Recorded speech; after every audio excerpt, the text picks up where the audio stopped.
that shadow masculine, because it's really like if you personified, right? It's like the man and the woman within you, and the woman is there expressing like, I'm not okay right now, and he's like, you got 3 seconds, let's talk about it. Okay, good, you're done, we're good for the day, yeah? And it's like, no.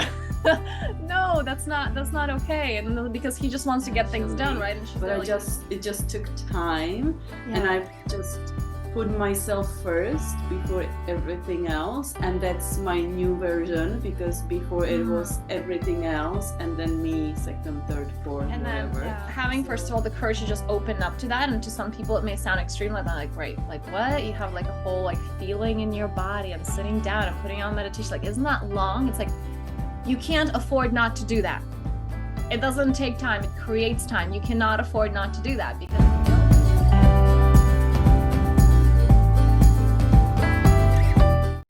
hello and welcome to another episode of Flow, Grow, and Thrive. You're here with Judita and Anna, and we're so glad to be here with you. And today we're talking about, Judita, do you want to bring this in? What are we talking about today? We are actually, hello everyone, beautiful souls. It's so nice to see you, Anna, and it's so nice to hear you as well. So today we are actually talking about how to balance feminine and masculine energy. You're so lit up about it. I love it. I was just like, oh, yeah. I want to hear what you have to say. Like, yeah, and actually, like what I was thinking about is how I was functioning, like my old self, how I was functioning when I was not in the balance, like how, what I was doing, what I was feeling, and I think that's the theme for today. So, and it I feel like that's an important one. That's a big one, and that will be helpful to so many. I feel like because we're living such like a masculine society, because in a sense of like go and do, and like sense of direction, but it's not the balanced masculine, and that's like the crappy part. That's just like, you think it's like that thing that will get you where you want to go, but actually it can't, because it's the shadow masculine, and it's not balanced, it's not healthy. And really that difference of how do we step into that, and how can the viewer listener embody that as we share our experiences, because I feel like we both done a good amount of work on that. And I know, like, for me it was such a difficult path from like, well, no, I'm productive and this is good, and like actually opening up to, no, it isn't, and I'm going like into burnout, and that's not the healthy way to operate. And also the way to connect to that masculine is actually through the acceptance of the feminine, which can be really hard. And I know that you as well, you had your own journey of like operating from the masculine. Actually, how do we open up to that, and how can we feel safe with that? So that's what we're covering in this episode today. So how about you start us off? Yeah, what about if I start, because actually that brings me in to this like morning, this like into this day, what I was feeling when I woke up, and kind of like didn't feel really right, something was like going on yesterday. The energy was not really like right. I was just feeling a little bit tired, and yeah, I was just feeling really tired and drained, and I felt it. And there was a lot I needed to do, to do today.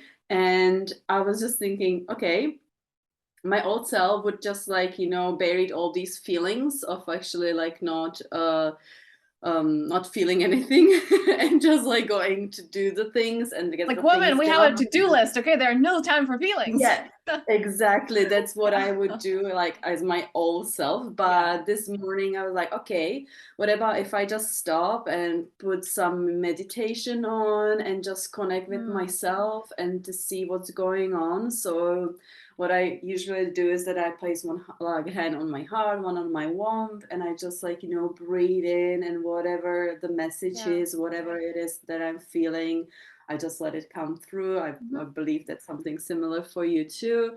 And it was quite interesting because my something from my past kind of came through from, like, it was even from the yesterday. I got a tattoo yesterday, so it was interesting. During the session when I was getting tattooed, something from the past came through. So I was actually crying during the session. And interestingly, I was holding myself not to weep, because there was a lot of like men in the room, and I felt really vulnerable, and I didn't feel like expressing myself in that environment. That is the first time that I ever hear that a tattoo you know, to creating session can be so like, because I've heard, you know, massages or like when you do some body work, like that can be a lot of release work and emotions. Like I have that when I get tattoos. Like that's a new one.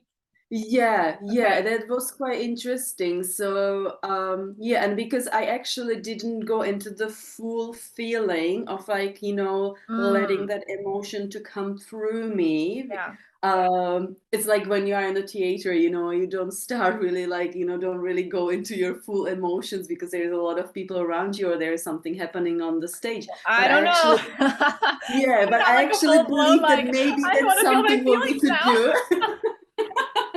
In the future, there might be normal with the tissues on the side, and you just like Yeah, they're just going. there in the theater. It's like there's gonna be an emotional movie, just like everybody's okay to cry. All right. Yeah. Yes, exactly. So yeah, but because like this was something really, really deep and Hmm. old, it kind of like I carry that with like in me like until this morning, this every Mm. morning, and that it just needed to like I just needed to let it go, kind of not let it go, like let it express itself, Yeah. through me. Yeah. So and I gave it a time, and I was like listening what I need for today, like to be gentle with Yeah. myself, to play, and yeah, and that's my new version of actually listening. But my old self would be just whatever, just like it's just something what happened, and just let it go and just like do the stuff you need to do, if Yeah, that that's what I'm makes thinking right now. sense. Some people listening is like, well, that's a bit much. Like, how do you, it's like, no, you just like, okay, you feel it, you're done with it, you know, you move on and you just go through it. I remember a friend of mine was like, well, yeah, you just like cry it out for 5 seconds and you move on. And I'm just like, oh my God, no, like you have to understand why did it come up? Or like, it's not that it always have to have a story or like, but it's like the emotions weren't fully released. If you're just there like, okay, I have to have like a quick cry. And then like there was this need, like this energy needs to be released. And we're like, okay, are we done now? Okay, good. You know, like it's like, no. that's not Hmm. that's not the way to like, you know, move through life, because it's kind of that shadow masculine, because it's really like if you personified, right, it's like the man and the woman within you, and the woman is there expressing like, I'm not okay right now, and he's like, you got 3 seconds, let's talk about it. Okay, good, you're done, we're good for the day, yeah. And it's like, no.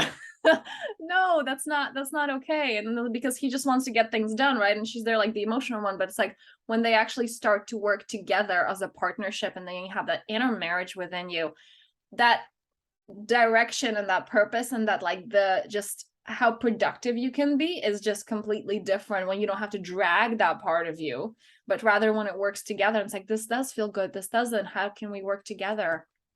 And so I Yeah, I love love. that you Yeah. took that Mm. time and just understanding, like, because I can totally relate to that. That was also me. It's like, no, we're just going straight. It's like, well, feelings, it's like, it's okay, we'll get to it sometime. We're like, we don't even need Mm. to get to them. Like, they're not that important, right? Hmm. Hmm. And then having, first of all, the courage to just open up to that. And to some people, it may sound extreme, like, like, right, like what? You have like a whole like feeling in your body and sitting down and putting on meditation. Like, isn't that long? It's like, you can't afford not to do that. It doesn't take time, it creates time. You cannot afford not to do that, because if you don't do that, it goes into burnout, it goes into like your body is like physically as well sick, because you're there shutting down parts of yourself. It's not going anywhere, it stays in the body, it solidifies in the body when it's repetitive. So this is why it's Hmm. so important. And I want to address this No. because some people are like, well, isn't this excessive? It's like, you can't afford not to do this. Exactly. I love that. I love how you just explained it because I could have like, just quickly like get done with it and that's it. But I kind of like was feeling, okay, I need to go for acupuncture today to just Mhm. like, relax even more. So I went for the acupuncture, and then after the acupuncture, I felt so tired that I took a nap for 2 hours. Even though I had a stuff I needed to like get done, I knew that I will eventually, but it just took time, and Yeah. I just put myself first before everything else, and that's my new version, because before it was Mm. everything else and then me second, third, fourth, whatever. Yeah. So I'm actually wondering, when we are talking about it, what's your old self like? What how did you deal with Well, the I'm actually situation? listening to you like from that old self that would be like, who has time for that? Or, you know, just someone just like, who has time for these hours of self-care? And I know because Judita and I actually have just so you guys have context, we have the same teacher, and she was saying about how she was working with her clients that are there like, I'm trying to do all these things that like you're supposed to do, and I'm doing everything right. And then when she emphasized like, how is your self-care? And when this person just gets outrageous with their self-care, like they prioritize themselves, they go into those opening up, what is coming up for me, what is going on in the subconscious, what's going on the energetic level. And when you have that clear, because that's 80% of everything, that's your foundation. So you can be doing those 20%, but it's not actually going to pull the whole train. And so when we go into that, that's when everything shifts. That's when it's like the doing can remain absolutely the same. It's like we didn't do anything different, but we asked, okay, how can I love myself more? How can I just go like, I'm going to take a nap, even though I have a shitload of things to do. And I know it doesn't make sense. And I still catch myself sometimes like, I totally know it works. This is the ridiculous part. It's like, you know, when you take a leap and you're like, oh my God, yes. And this totally worked out amazing. And like, I should always follow my intuition. And you know that like you have evidence. It doesn't get easier to do the second time. Like you're still there, like, no. I remember when I was doing, because I compare everything to like this, it was like a 20-meter free fall. And I'm there looking, I'm like, okay, well, the first time was hard, right? And then I did it and I'm like, oh, I want to go again. Like, surely the second time will be easier. No, it wasn't. Like, I'm still there on the platform. I'm like, well, this isn't easier. I just did it 10 minutes ago. But by the time it took me to climb up here again, like, this is not easier. So it's like, even though I know it works, when I go into still, it's like, oh, I have so many things to do, I should rest right now. And I'm like, no, but can we do like 5 more things on the to-do list, and then we're gonna rest, and then we're gonna tune in and ask what's going on with me. And so it's like, I know that it works, but I still sometimes get carried away into like, can we do that productive? Because that's, you know, that's the default. I mean, like I've spent like 28 years living that, and even though I've spent a long time reprogramming it, it's like still that foundation was that, like everybody's like the go and the moving, you know, and the accomplishing, and it's like that masculine, the shadow masculine of living for, that's actually what came up as you were talking, living for the outside rather than living for the inside. And it's like, what is actually fulfilling me? Because, you know, it's like those goals and everything, it's like, well, you might be doing that and feeling completely empty, but if it's actually moving from within you, like, oh my God, I feel so good, and like I want to give, I want to create these things, I want to even though do those things that like seemingly you hate doing, like I don't know, I'm thinking of some horrible chore and that you really don't want to do, but when you feel energized, like, oh my God, like I feel really good, like I want to do this thing for my home or for this person. And it's a completely different, it's a different shift, and you show up so differently in the world. And this is why it may seem extreme, but it's only like that until you've experienced it. It's like, I know that I used to like hiss at the word meditation, and when you do it, like, oh, that makes a lot of sense. But it's experiential, like your mind doesn't understand it. Same with this. It's like, if you know, you tell your mind, it's like, I have a lot of things to do, so I'm going to take 4 hours and do absolutely nothing. It's just like, what? Yeah, but at least you have that awareness. I love that you have that awareness that actually it's happening, that you know that you have things you need to do. Yeah. And but usually we are so lost in doing that we don't even realize that we are tired. We just like that what our body Yeah. needs, what we need inside, that we just need to rest and take Yeah. it slow. Because as you said, the society, the culture, how we were growing up, it's just going, doing, you Yeah. know, and It's that's like, that's how it. you succeed. And that's like, to be That's how anyone, you you have to succeed. do that. Exactly. And Yes. actually, and I want to address this. I was actually just recently, I actually talk about this topic with a lot of people, that, you know, when we say like, oh, I don't have time, but there's not enough time. It's like, that is actually fear of intimacy. That's fear of intimacy within oneself. That's fear of intimacy with life, with another. So when we're there on the go, it's like, we're actually, and, you know, on the outside, it's like, no, but I do have a lot of things going on. It's like, do you, or are you trying to keep yourself busy? You know what I mean? Yes. And you know what I mean. Yeah. I And was do that you person, you create were all that these person. situations and everything to actually go and do this, Yeah, is because you don't really want to be with with yourself and yourself to or with just be another, with with that life itself. feeling. Yeah, because Yeah. that's when it Because all then, comes. It's like when you sit and then that wave comes, like, I don't want the wave, you know. Yeah. yeah, yeah. And then it comes like there is a some sense of vulnerability, you know, like being vulnerable when you actually this all is happening with you, and it can be sometimes very confusing and scary as well at the Hmm. same time. So Yeah. One that I When want you to are, address is that some people go into like, well, I'm okay to spend time on my own, and like they kind of like, I want to say like metaphoric, it's like you tiptoe in the water, you know, like you go to the sea and then the waves come and you're like, no, no, I'm good, like I'm scared, you know. But it's just like, oh well, I Mhm. did it and I tried, it didn't work, or like it didn't really, it's like it didn't, I'm still, you know, trying to go on the go, like I haven't felt my emotions, like, you know, stepping into those feminine waters and like those emotions and actually the vulnerability and being one-on-one with self. And then they're like, well, I tried, it didn't work. It's like, that's not trying. Like swimming fully is trying. Like actually surrendering to that is trying. And going into it's like, well, it, you know, I tried, it didn't work. It's like, no, that's not, you Mhm. know, it's kind of like when we don't fully feel our emotions, like anger or whatever, and they're like, people are afraid to go into it because like it's gonna take over and I'm not gonna be able to come out of it. But in truth, it's like that peace, that serenity, that liberation, that freedom is in the eye of the storm. But you have to be willing to go fully into it, not just like 10% or 20%. You have to fully go into it. And once you have that courage, that's when it all dissolves. But you have to be brave enough Mhm. to step into that Actually, when you just like, I love that you were just talking about the anger and about the full like feeling the emotions, expression. because Yeah. if you could actually tell our listeners like what how when you are actually functioning in the masculine energy and not in the feminine, what are the examples of how you can feel? Like, you know, what Mm. like how can it, what can you feel? Is it the anger or is it the yeah, if you can tell me more about that, that would be amazing Well, I because want to I first love it. say that, like, you know, some emotions are like okay for men and some are like okay for women. Like, I mean, Yeah. generally grew up like why men are like a lot of men, I hear that from women that are there like upset that their men are like shutting down relationships or something. It's because, like, you know, think of it logically, like little boys, there comes a point where they're like, they're not allowed to feel their emotions anymore. Like, they don't get hugged or kissed as much anymore, but little girls do. They're encouraged to speak about their emotions. It's safe.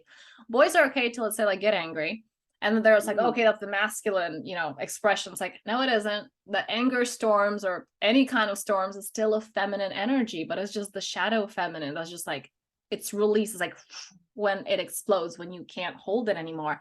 That is actually the feminine energy coming through you. um Mhm. like for me, I know when I operated for my masculine as well, I'm just like, I'm not doing into the whole crying thing and talking about our emotions for hours. Like, that's ew. I can be angry and pissed off and like that's okay, and then I'm just like having my storm and that's all right, and thinking like that was okay. But it's like, no, no, that was still the feminine, just, you know, she, when she had enough, she was like roar. um Mhm. and I get, like, for me it was really scary to just step into that because I feel like every time I went into my feminine, it's like, and I remember using this metaphor, it's like I feel like when I'm coming into that territory, it's like the bitch is taking me over the cliff and I'm like, I can't do that, like I don't want to go in there, it's terrifying. Because like went from somebody like not feeling my feelings ever to like, whoa, like I don't want to go in that, like I feel like she's gonna push me off the cliff. Yeah. um so can you relate to that one? I'm just like seeing myself like, no, no, no, no, no, no, no, no, no. No, no, no, exactly, It's exactly. like you have this like kind of rope around your waist and Yeah, there's it's something like, and how do like you're we like, not no, no, no, no, no, surrender I'm not to cutting that? that. No, that was scary. And I remember like I got so much guidance. Like I was not able to go through this on my own as much as I hoped that I would, because like my own was just like, no, masculine walls. And I'm okay. And then I remember my teacher was like, your masculine sounds a lot like just the ego. Like, is it your masculine or is it the ego? You know? And Mhm. then I was like, oh, wait a second. So this is definitely work that I could not have done without teachers, without guidance. It was just transformational. I just recently told a Agree. teacher, I was like, wow, when I first saw this person, they were in their feminine, and I was actually not comfortable with that. And I was just like, okay, that's a bit too flowy and hippie sounding. And I'm like, no, this doesn't resonate. And now I'm like, oh my God, that's actually where the freedom is. It's actually where the power is, because the masculine is so limited in the sense of like, if you only live in that place of this is what we see and this is the logical, the analytical, because it's really about the right and the left brain, you're missing the whole magic, you're missing so much potential, and really you're missing so much, like that, it's that feeling that creates that ability to create. Really, it creates that ability to create. If that makes sense. And to answer Yes. your questions, like how do we feel, like I said, there's some emotions that, like, you know, society is like, those are okay for men, those aren't. um but generally I would say, like, how would you begin to do that? I feel like that's a good one. I feel like for somebody in the analytical mind, it would just be starting as simple as like cognitive behavioral therapy, where you're just at least like being able to say what is it that you're feeling right now. Because for me, like it wasn't even about like feeling my feelings. I used to hate that. It's like, well, just feel it. I'm like, I haven't felt my feelings in years. Like, what the hell do you want from me? Like that was a completely closed door. That wasn't even a possibility. So okay, can we just start naming things? Okay, it's like, this is what I believe right now. So if it's easier to go through the thinking mind, like be patient with yourself and start where you're at. Like, okay, go through the thinking mind. What are you thinking right now? What are those thoughts? Because thoughts are feelings. And for a lot of people who are there with their masculine, especially their shadow masculine, it's scary to go into that feeling. So, okay, just go from the thought level. Because it's really the foundation of it. So go from that first. And then tuning into seeing that connection between, oh, I think this thought and this is the sensation that I feel in my body. And it may take a while to connect to the body. I know it took me a while. But now actually I'm so sensitive to it because it's just like I can feel like, it's like what you said, it's like I can feel something's off. I didn't have that awareness years ago. I'm sure you didn't either. Like it took a lot of time. And actually my breakthrough was when I did the 15 days of Vipassana, which is like just sitting in meditation for like basically the whole day. You just take a break to eat and sleep. Apart from that, you're doing meditation. When I came out of that, I was like, oh my God, I'm so sensitive. Like I can feel when anything's off in my body, in my experience, like any of those vibrations, like I can feel everything. And that made me really sensitive, but that's a muscle. It takes practice. How was it for you? What would you say is the first step? Because to make it practical, what is that first step into getting out of that limited masculine and opening up? Yeah, yeah. Well, there was like a lot of things, but what actually came to me was to actually connect to the feminine was mm, through my sexuality, through my mm, sensuality. So I was working with the yoni eggs. So that was a really big thing for me to actually enter the yoni egg into my yoni and to mm. see what is actually going on, Yeah, how he am I allowed women feel. working that way. Yeah. Yeah, that was quite interesting for me to actually connect through that. And it was really hard because I was like, what are all these women doing? Why they are using Mm, all these like eggs? You know, what is it yeah. good for? Some like stones and stuff. Yeah, it was like for me, my logical mind, my, analytical, Was doing. Yeah. like muscle was like, what the heck is going on? Exactly. You know? Exactly. Yeah, yeah. So there was that. And also like, books, like reading like books and just educating myself like through the books, I guess, Mm-hmm. was very, very transformative for me, I believe. Yeah, just Yeah. discovering in the theoretical, like more about yourself. I know for me, the transformational ones was just the works of David Data, and also Choose Her Every Day or Leave Her. That was really good, and I was like, oh my God, I'm Mhm. actually like that makes sense, and I can understand myself more and those emotions, and that they have the place to be, and like those storms are actually part of it. And actually, my healthy masculine, or like any man listening, for you to be fully in your masculine is to be able to embrace those feminine storms within you and within, and therefore there later within a partner, like, and accept those aspects. And yeah, so that was really transformational. But yeah, you touched on, I was like, damn it, that's just, we don't have time for this right now. Like that's a whole other episode of like the sensuality and the sexuality and how that's a big part of it. And like, Yes. it's like it is that plus the storms, because I remember seeing this, one of the creators was doing like this meme, and it was something like oh, what men expect the feminine to be like, and it's like the sexy sensual thing, which is like it is, but it's also like this storm, and it's like the goddess Kali that like rah, it's like it's all of that, like it's nature, like yes, it's beautiful, there's sunshine and there's the storms and there's thunder, and that's also beautiful because that is what gets you to grow and evolve. And that's like, they're just equally as beautiful and fantastic. And thrive after. Yes, exactly, exactly. Because it's just like one of the, like, I mean, this is something that you practice within, like I said, is that partnership within, but then you create that dynamic outside of yourself. And I had that experience of just, uh, really seeing how much of like my feminine I'm allowing in my relationships, for example. And some of it were just like when I have these storms and I'm like, I want to express it. And this one of the reasons like the David Data books gave me validation was he's like, they're like, no, you don't not say anything. Like if you see like, your man out of alignment, like you speak. And that's actually like, if he's up for the challenge, then like that is what allows him to grow. That's what allows him to evolve as a man. And it's just like the same within us. It's just like, it's not, the feminine is not weak, because that was a big one for me. Crap, that's another episode. that the feminine is just like, that's weak and that's vulnerable. And like, that's just not going to get me anywhere I want to go. It's just going to turn me into a wimp. And like, if I open up fully to it. And from that, actually understanding like, oh my God, no, there's so much power in it. And I, right now, as I'm sitting where I'm sitting, I was like, I remember hearing other teachers say it. I'm like, I think that they don't make sense. And like, that's not right. Surely they have to be confused. And now I'm saying, and I was like, well, how the tables turn. Here I am. Yeah, exactly. And here we are. So there is so much power in that feminine, because it's really like, if you can't hold those, the happy and the storms within you, then you can't be in your masculine either. You can't have that sense of direction if you don't own that presence. And part of the connecting to that balanced masculine, yes, it's direction. Yes, it's purpose. Yes, it's doing, it's accomplishing from a place of presence, not from a place of I'm not enough, not from a place of I have to prove myself, not from a place of can everybody else love me? Because those are, again, if you don't go into those are feminine aspects. If you don't go into those feminine aspects, if you can't hold that inner woman within you, you can't be that inner man, and you can't accomplish, you can't show up to the world in your powerful, authentic way from that place of presence. Yeah. I was like, yeah, that's all I got. I think to be mindful of the time, let's wrap this one up. So I do want to hear feedback from anyone watching, or just like, where are you at? Are you comfortable opening up to the feminine? Yeah, I'm not going to touch on the masculine, because we did emphasize so much of the feminine that like you have to really surrender into that. You have to connect to that to tune into the masculine. So from like 1 to 10, just where are you at? 10 being I'm so connected, I'm so comfortable with my emotions and my storms and the happy and the sad. And 1 is just like she's locked in somewhere in the basement. Okay. I was a 1 a few years ago. So where are you at? Let us know. And thank you for listening and watching. And if this resonated, give it a like, give it a heart, and we'll see you